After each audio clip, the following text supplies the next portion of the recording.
10232 Riverside Drive. Simon estaba sentado en el sillón de la sala de estar de Kyle con la mirada fija en la imagen congelada del televisor situado en una esquina de la estancia. La pantalla estaba en pausa en una pantalla del juego al que Kyle había estado jugando con Jace. En la imagen se veía un túnel subterráneo de aspecto frío y húmedo con una montaña de cadáveres apilados y varios charcos de sangre, todo ello con un aspecto tremendamente realista. Resultaba perturbador, pero Simon no tenía ni la energía ni las ganas para molestarse en apagarla. Las imágenes que llevaban dando vueltas en su cabeza toda la noche eran aún peores. La luz que entraba en la sala por las ventanas había ido cobrando fuerza y había pasado de la acuosa luminosidad del amanecer al claro resplandor de primera hora de la mañana sin que Simon se percatara apenas de ello. Seguía viendo el cuerpo inerte de Maureen en el suelo, su pelo rubio manchado de sangre. Su avanzar tambaleante en plena noche, la sangre de la chica cantando en sus venas. Y después Amaya abalanzándose sobre Kyle, arremetiendo contra él con sus garras. Kyle se había quedado tumbado en el suelo, sin siquiera levantar una mano para defenderse. Probablemente habría dejado que lo matara de no haber interferido Isabel, apartándola de él y aplastándola contra el suelo, sujetándola allí hasta que su rabia se transformó en lágrimas. Simon había intentado acercarse a ella, pero Isabel se lo había impedido con una mirada furiosa, abrazando a la otra chica, levantando la mano para indicarle que no se acercara. «Vete de aquí», le había dicho. «Y llévatelo contigo». No sé qué le habrá hecho, pero debe de haber sido malo de verdad. Y lo era. Simon conocía aquel nombre, Jordan. Había salido a relucir en una ocasión, cuando él le había preguntado cómo se había convertido en chica lobo. Había sido su exnovio, le había contado. Había sido un ataque salvaje y despiadado, y después de aquello él había huido, abandonándola a merced de las consecuencias. Y se llamaba Jordan. Por eso Kyle solo tenía un nombre en el timbre de la puerta. Porque era su apellido. Su nombre completo tenía que ser Jordan Kyle, había comprendido Simon finalmente. Había sido un estúpido, increíblemente estúpido, por no haberse dado cuenta antes. Una razón más para odiarse en aquel momento. Kyle, o más bien dicho, Jordan, era un hombre lobo, se curaba con rapidez. Cuando Simon lo incorporó, sin excesiva delicadeza, y lo condujo hacia el coche, los zarpazos profundos que había sufrido en el cuello y bajo los harapos de su camisa ya habían cicatrizado. Simon le había cogido las llaves y habían regresado a Manhattan casi en silencio, Jordan sentado prácticamente inmóvil en el asiento del acompañante, con la mirada fija en sus manos ensangrentadas. «Maureen está bien», había dicho por fin mientras cruzaban el puente de Williamsburg. Tenía peor aspecto de lo que ha sido en realidad. «Aún no eres muy bueno alimentándote de humanos, por eso ha perdido poca sangre. La he subido a un taxi. No recuerda nada. Piensa que se ha desmayado 116 delante de ti, y se siente abochornada por ello». Simon sabía que debía darle las gracias a Jordan, pero no tenía fuerzas para ello. «Eres Jordan», dijo. El antiguo novio de Maya. El que la convirtió en chica lobo. Estaban ya en Kenmare. Simon giró en dirección norte por la calle Bowery, con sus fonduchas y sus tiendas de iluminación. «Sí», dijo Jordan por fin. «Kyle es mi apellido. Empecé a utilizarlo como nombre. Cuando me uní a los Praetor, te habría matado de habérselo permitido Isabel. Tiene todo el derecho a matarme si así lo desea», dijo Jordan, y se quedó en silencio. No dijo nada más, pues Simon ya estaba aparcando y subieron enseguida a casa. Se había metido en su habitación sin despojarse de la chaqueta ensangrentada y había cerrado de un portazo. Simon había guardado sus cosas en la mochila y estaba a punto de abandonar el apartamento, cuando lo inundaron las dudas. No estaba seguro de por qué, ni siquiera ahora, pero en lugar de marcharse, había dejado caer la bolsa al suelo, junto a la puerta, y se había sentado en aquel sillón, donde había permanecido la noche entera. Le habría gustado poder llamar a Clary, pero era demasiado temprano y, además, Isabel le había dicho que ella y Jace se habían marchado juntos, y la idea de interrumpirles un momento especial no le resultaba en absoluto atractiva. Se preguntó cómo estaría su madre. Si lo hubiera visto la pasada noche, con Maureen, habría pensado que, efectivamente, era el monstruo que le había acusado de ser. Tal vez lo era. Vio en aquel momento que se abría la puerta de la habitación de Jordan y que éste hacía su aparición. Iba descalzo, con la misma ropa del día anterior. Las cicatrices del cuello se habían convertido en simples líneas rojizas. Miró a Simón. Sus ojos verdes, normalmente tan brillantes y alegres, estaban rodeados de oscuras ojeras. Creía que te marcharías, dijo. Iba a hacerlo, dijo Simón. Pero después pensé que tenía que darte la oportunidad de explicarte. No hay nada que explicar. Jordan entró en la cocina y hurgó en el interior de un cajón hasta que encontró un filtro para la cafetera. Sea lo que Maya te haya contado de mí, estoy seguro de que es cierto. Dijo que la pegaste, le explicó Simón. Jordan, en la cocina, se quedó muy quieto. Bajó la vista hacia el filtro como si ya no estuviese seguro de para qué lo quería. Dijo que estuvisteis saliendo varios meses y que todo era estupendo, prosiguió Simón. Que después te volviste violento y celoso. Y que cuando te llamó la atención al respecto, la pegaste. Ella cortó contigo y una noche, cuando regresaba a su casa, algo la atacó y estuvo a punto de matarla. Y tú desapareciste de la ciudad. Sin disculparte de nada, sin dar explicaciones. Jordan dejó el filtro en la encimera. ¿Cómo llegó hasta aquí? ¿Cómo dio con la manada de Luke Garraway? Simón movió la cabeza, cogió un tren hacia Nueva York y los localizó. Maya es una superviviente. Nunca permitió que lo que le hiciste la hundiera.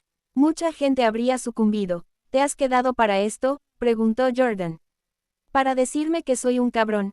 Porque 117 eso ya lo sé, me he quedado, dijo Simón, por lo que hice yo anoche. Si me hubiese enterado de todo esto antes de ayer, me habría marchado.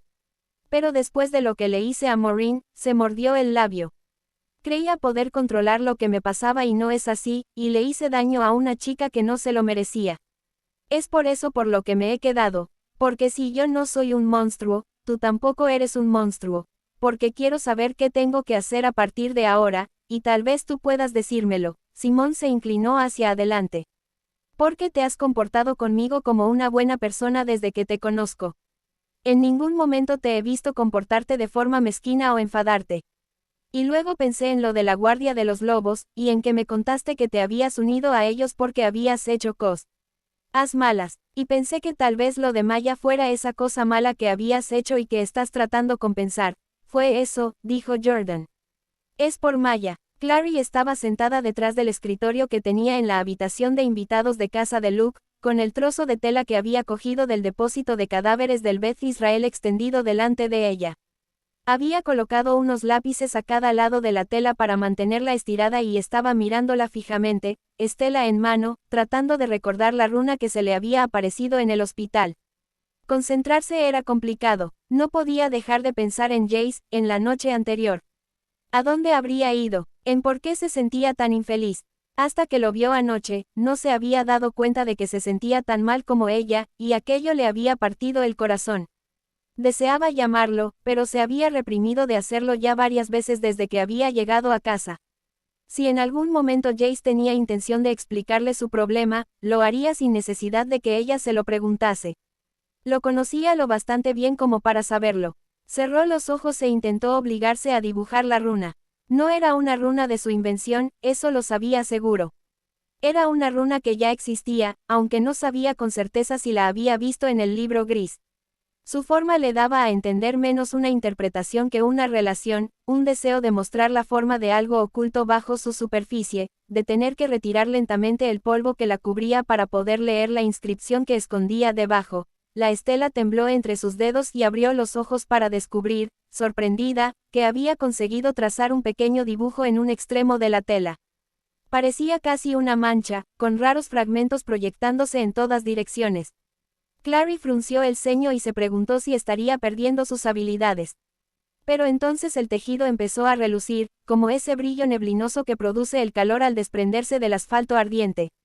Y se quedó boquiabierta cuando vio unas palabras desplegarse sobre la tela, como si una mano invisible estuviera escribiéndolas. Propiedad de la iglesia de Talto. 232 Riverside Drive. La recorrió un murmullo de excitación. Era una pista de verdad. Y la había encontrado ella sola, sin la ayuda de nadie. 232 Riverside Drive. Aquello caía por el Upper West Side, le parecía, por los alrededores de Riverside Park, en el otro extremo de Nueva York. No muy lejos, la iglesia de Talto. Clary dejó la estela con expresión preocupada. Fuera lo que fuese, sonaba a malas noticias. Arrastró la silla hasta el viejo ordenador de sobremesa de Luke y entró en Internet. La verdad fue que no les sorprendió que la 118 búsqueda de Iglesia de Talto no produjera resultados entendibles. Lo que había aparecido escrito en una esquina de la tela debía de estar en purgático, o seteoniano, o en cualquier otro idioma demoníaco. De una cosa estaba segura, fuera lo que fuese la iglesia de Talto, era secreta, y probablemente mala. Si estaba involucrada en convertir a bebés humanos en cosas con garras en lugar de manos, no podía ser una religión de verdad.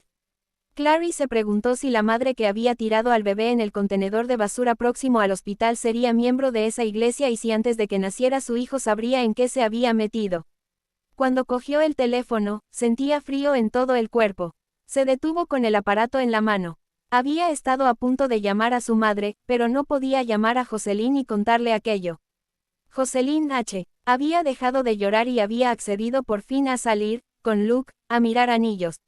Y a pesar de que Clary consideraba a su madre lo bastante fuerte como para afrontar la verdad que resultara de todo aquello, sabía sin la menor duda que tendría problemas con la clave por haber llevado tan lejos su investigación sin informarlos.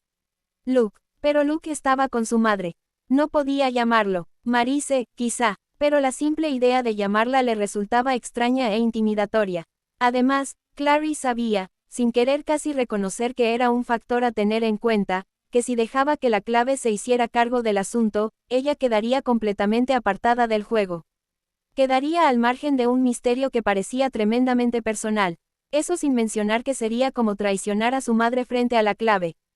Pero ir por su propia cuenta, sin saber qué podía encontrarse, se había entrenado, pero tampoco tanto. Y sabía que tenía tendencia a actuar primero y a pensar después. A regañadientes, se acercó el teléfono, dudó un instante, y envió un rápido mensaje de texto, 232 Riverside Drive. Tenemos que encontrarnos allí enseguida. Es importante. Pulsó la tecla de envío y se sentó un segundo a esperar que la pantalla se iluminara con la respuesta, OK. Con un suspiro, Clary dejó el teléfono y fue a buscar sus armas. Quería a Maya, dijo Jordan. Se había sentado en el sofá después de haber conseguido por fin preparar café, aunque no había bebido ni un sorbo. Sujetaba el tazón con ambas manos, dándole vueltas y más vueltas mientras seguía hablando. Tienes que saberlo, antes de que te cuente cualquier cosa más. Ambos veníamos de esa ciudad deprimente e infernal de Nueva Jersey, donde ella tenía que soportar todo tipo de gilipolleces porque su padre era negro y su madre blanca. Tenía además un hermano, un psicópata redomado. No sé si te había hablado de él, Daniel. No mucho, dijo Simón. Con todo eso, su vida era complicada, pero nunca se desanimaba. La conocí en una tienda de música, comprando discos viejos. Vinilos, sí. Empezamos a hablar y me di cuenta enseguida de que era la chica más estupenda en muchos kilómetros a la redonda. Guapa, además, y cariñosa. Los ojos de Jordan reflejaban lejanía. Salimos, y fue fantástico.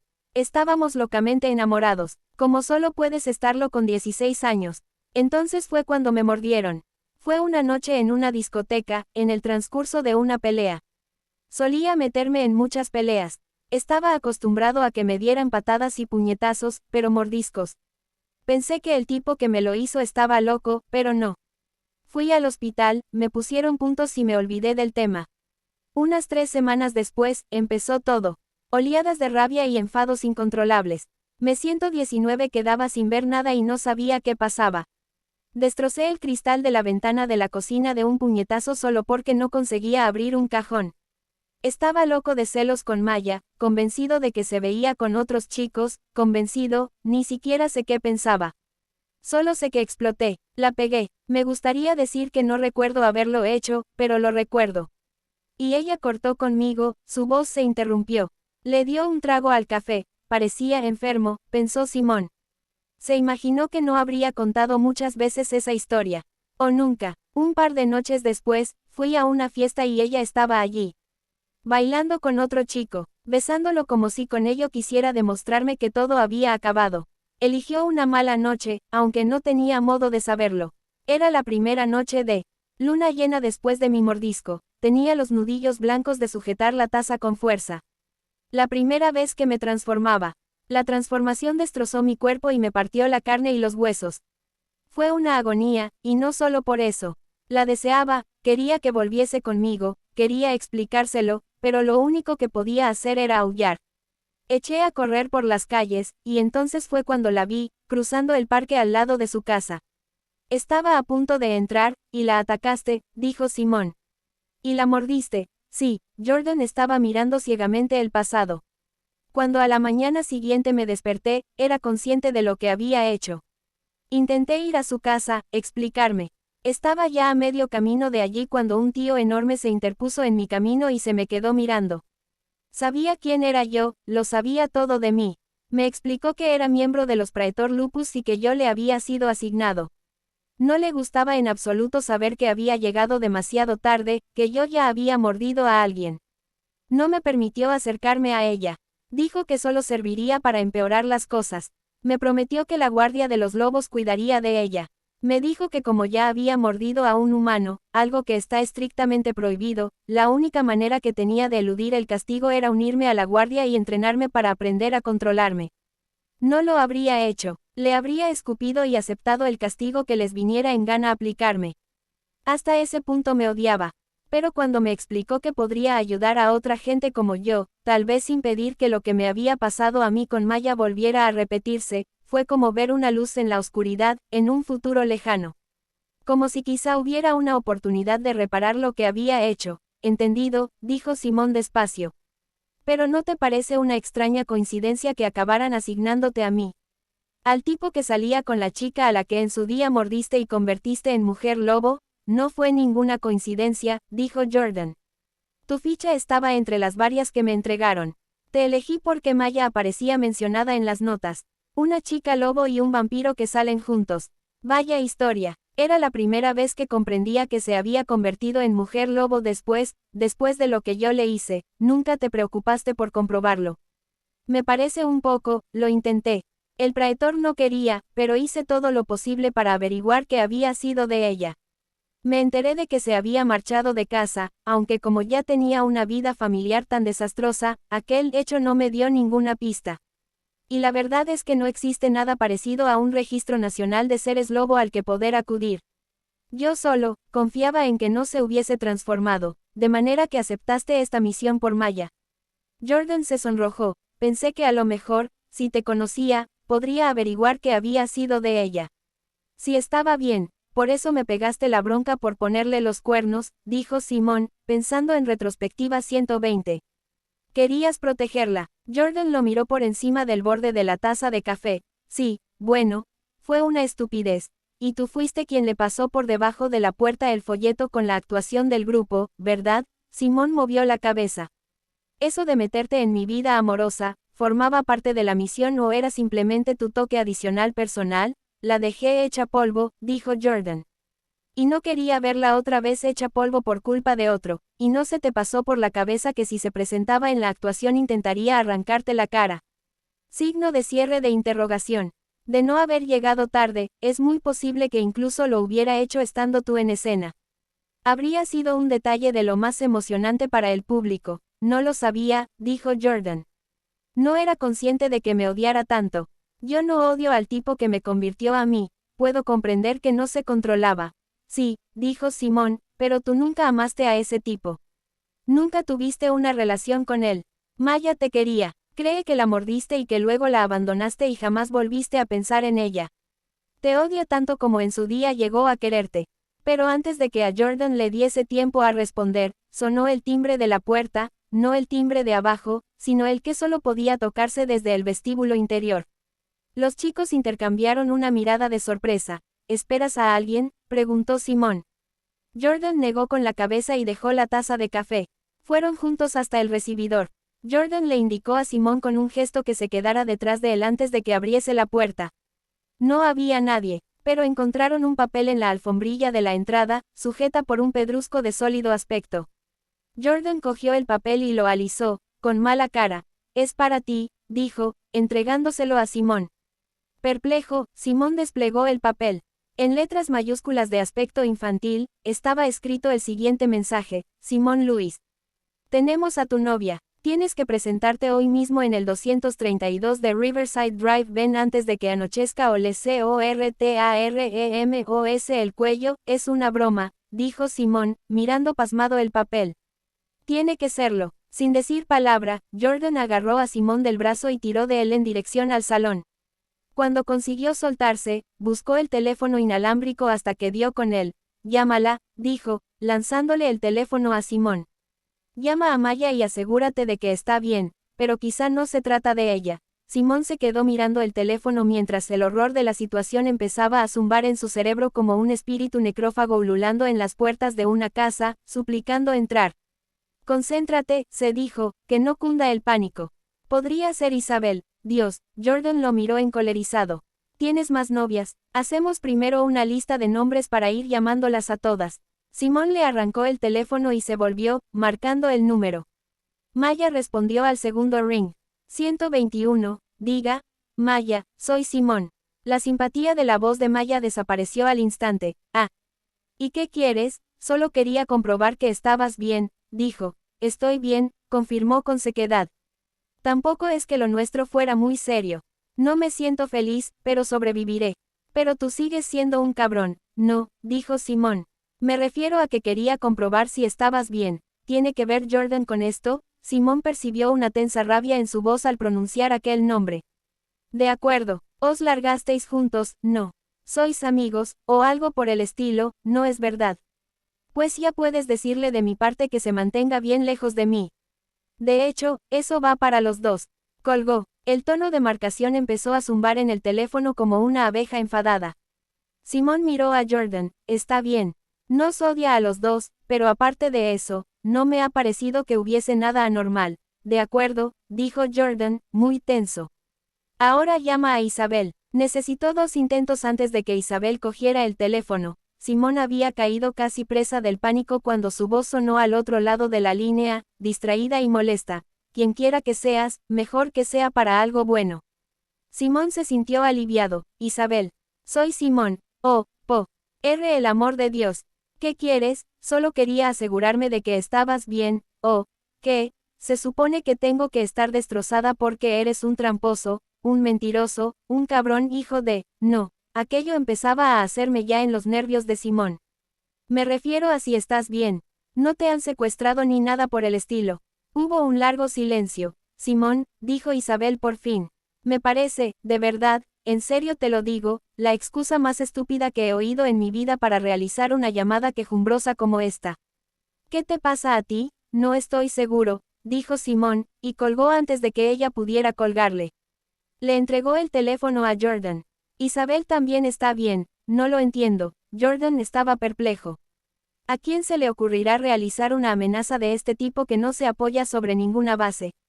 Es muy fácil verificarlo y descubrir que se trata de una mentira. Deben de pensar que soy estúpido, empezó a decir Simón, pero hizo entonces una pausa, pues acababa de ocurrírsele una idea terrible. Le arrancó el teléfono a Jordan y empezó a marcar con los dedos entumecidos. ¿Quién es?, dijo Jordan.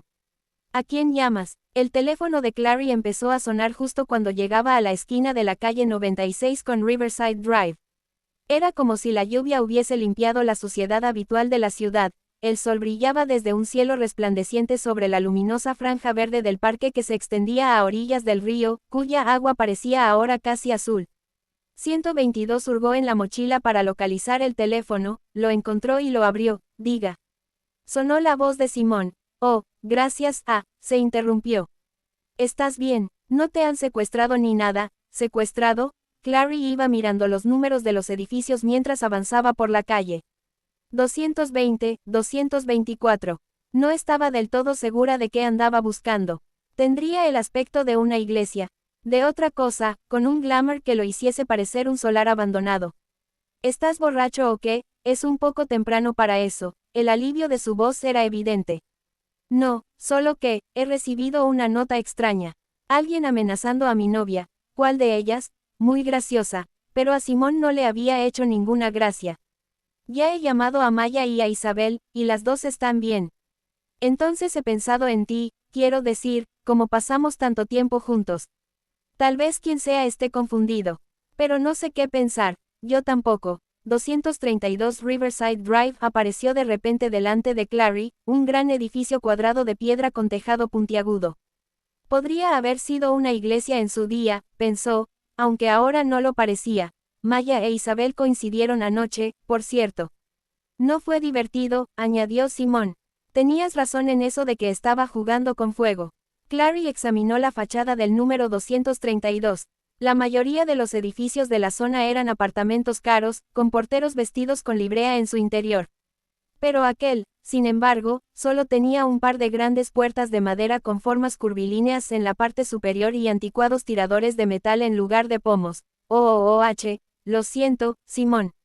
¿Sigue hablándote alguna de ellas? La verdad es que no.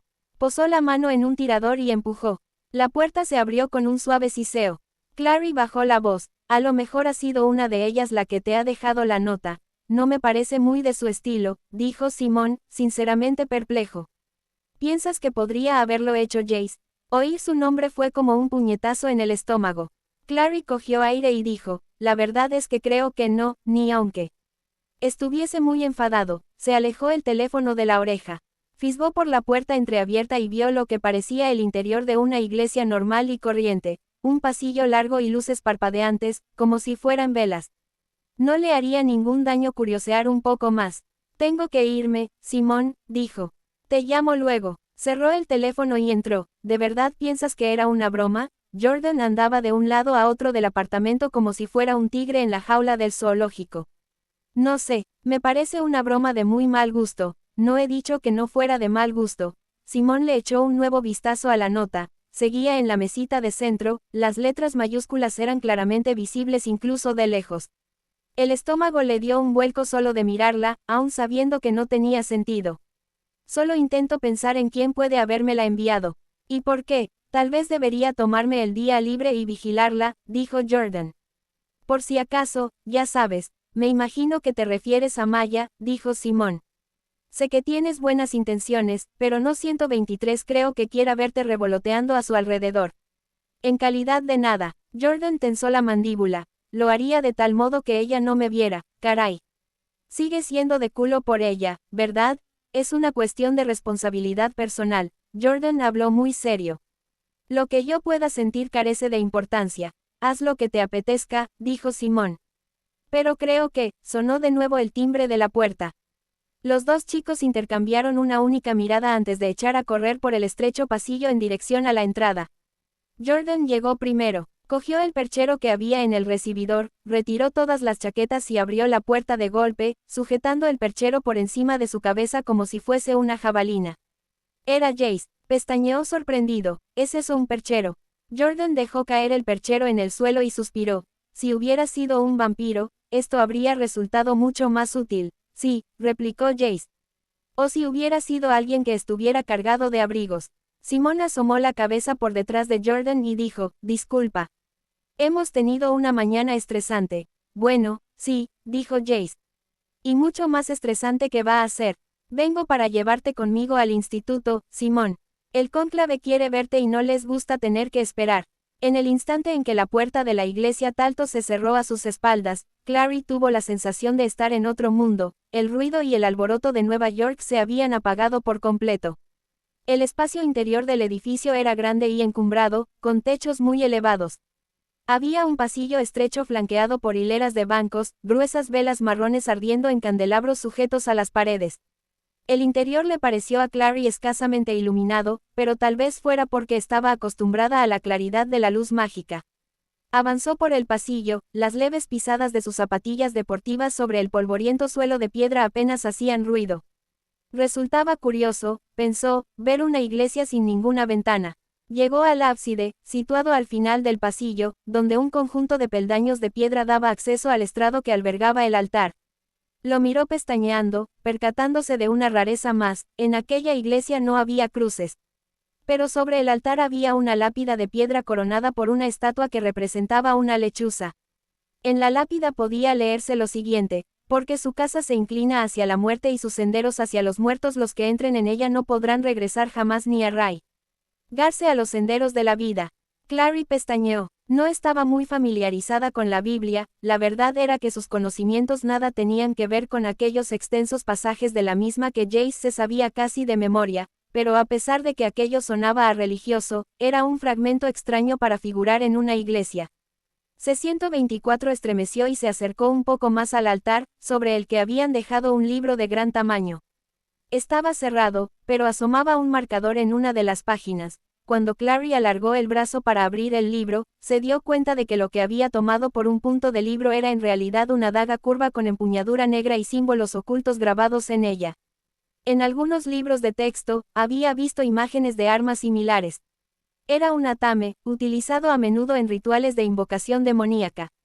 Notó una sensación de frío en el estómago, pero se inclinó de todos modos para examinar el contenido de la página señalada, decidida a enterarse de lo que fuera, pero descubrió que el texto estaba escrito con un trazo apretado y estilizado que habría resultado difícil de descifrar aunque hubiera estado escrito en inglés. Y no era el caso, se trataba de un alfabeto de caracteres afilados y puntiagudos que estaba segura de no haber visto en su vida. Las palabras aparecían escritas debajo de una ilustración que Clary identificó con un círculo de invocación, similar al que los brujos trazaban en el suelo antes de pronunciar sus hechizos. El objetivo de aquellos círculos era atraer y concentrar el poder mágico. La ilustración, dibujada con tinta verde, estaba integrada por dos círculos concéntricos con un cuadrado en el centro. En el espacio comprendido entre ambos círculos, había runas dibujadas. Clary no las reconoció, pero percibió en sus huesos el lenguaje de las runas y se estremeció.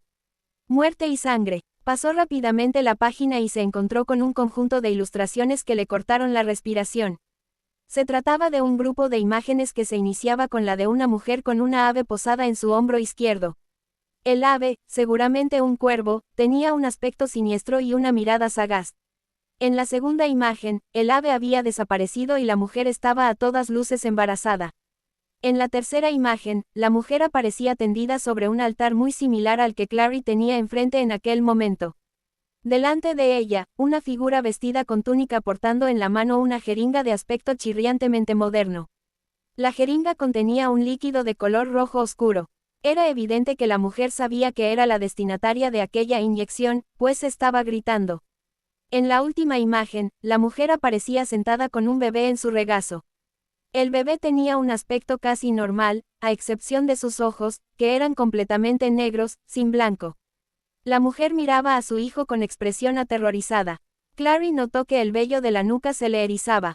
Su madre tenía razón, alguien estaba intentando crear más bebés como Jonathan. De hecho, ya lo habían hecho. Se apartó del altar. Hasta el último nervio de su cuerpo gritaba diciéndole que en aquel lugar había algo tremendamente malévolo. No se veía capaz de pasar ni un segundo más allí, mejor salir y esperar la llegada de la caballería.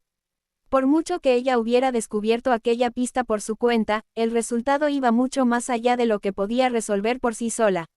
Y fue entonces cuando escuchó el sonido. Un suave susurro, como el de la marea retirándose lentamente, parecía venir de algún lugar por encima de su cabeza. Levantó la vista, con el atame sujeto con fuerza en su mano. Y abrió los ojos de par en par. Las galerías superiores estaban repletas de silenciosas figuras. Iban vestidas con lo que parecían pantalones de chándal de color gris, zapatillas deportivas, sudadera gris abrochada con cremallera y capucha cubriéndoles la cabeza. Supuso que estaban mirándola. Las caras quedaban ocultas por completo por las sombras. Ni siquiera podía afirmar si eran hombres o mujeres. Lo siento, dijo. Su voz resonó en la sala de piedra. No pretendía entrometerme, no hubo respuesta, sino silencio. Un pesado silencio. El corazón de Clary empezó a acelerarse.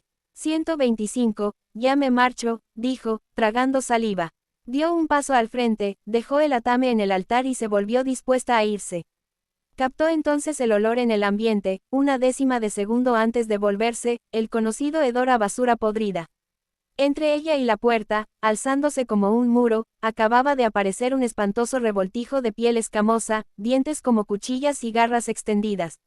Durante las últimas 7 semanas, Clary había estado entrenándose para enfrentarse en batalla a un demonio, incluso a un demonio gigantesco. Pero ahora que aquello iba en serio, lo único que pudo hacer fue ponerse a gritar.